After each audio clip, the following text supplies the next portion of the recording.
it is important to understand a little about anchors to know if you're using them right. Eric and Carmen go over a variety of anchors and their applications. This anchor here is a sand anchor. It's primarily used in sandy situations. That's a 13-pound version. They're lightweight, but they've got a lot of holding power because those flukes dig into the sand, and then the tine lays flat on the top of the sand, and the chain holds it down. And that's whether that works. When you get up into these rocks, it just can't dig in through the rocks. I see a lot of people in the upper river come up here trying to anchor with these kind of, and it's just by sheer luck that it catches or lodges.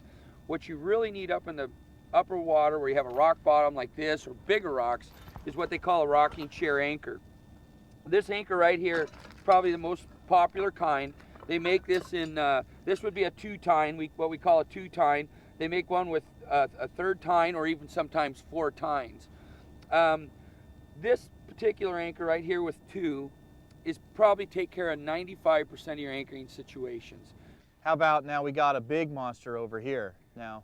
Well, they make these in all different sizes. This is again a design anchor, and actually its features are similar to that. This is called a kedge anchor, or we like to refer to it as a Popeye anchor, and it's kind of a unique deal. What this is when this one's dropped over, it rolls over on its side as it's pulled, and these flukes dig into the dirt like this to the point that it'll be buried up to here.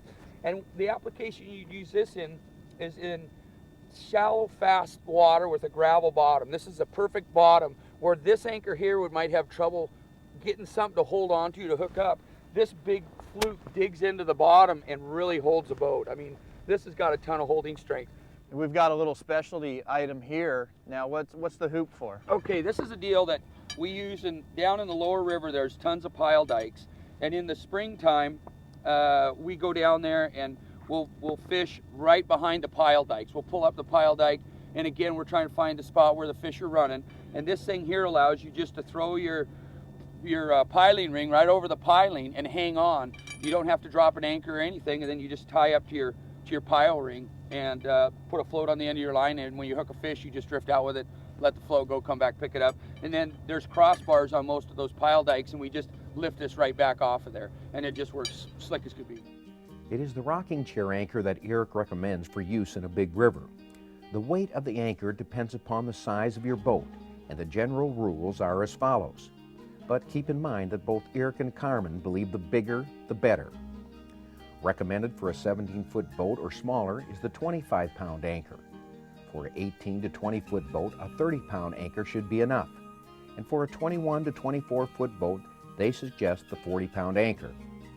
Rocking chair anchors come in 2, 3, and 4 tines. Eric suggests you go for at least the 2 or 3 tine anchor. A tine on the anchor runs all the way across, and what you see here is a 2 tine anchor. The chain that comes off the anchor is an important element to the entire system, and it should be 5/16 inch. The weight of the chain lays the anchor over and allows it to grab on the bottom. The official recommended length is a foot of chain for every foot of boat. Eric believes this is a little overkill and uses 10 to 15 feet for his 40-pound anchor. For connecting the chain to the anchor, you can use either quick links or shackles, also in 5/16 inch diameter. We've talked about adding chain to your systems and adding anchors, adding chains to your anchors, chain to chain. What's the best systems to make those connections? You've got a couple different ones here. Well, we've got the quick link. That's this one here, and then this is what they call a clevis, or a lot of times a shackle. I like the shackles the best. They work the best.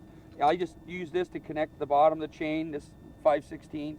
Then I just use another one to connect the 2 chains together when I add a length of chain. It's very simple. One other thing that I like about it, you notice a hole drilled in the pin.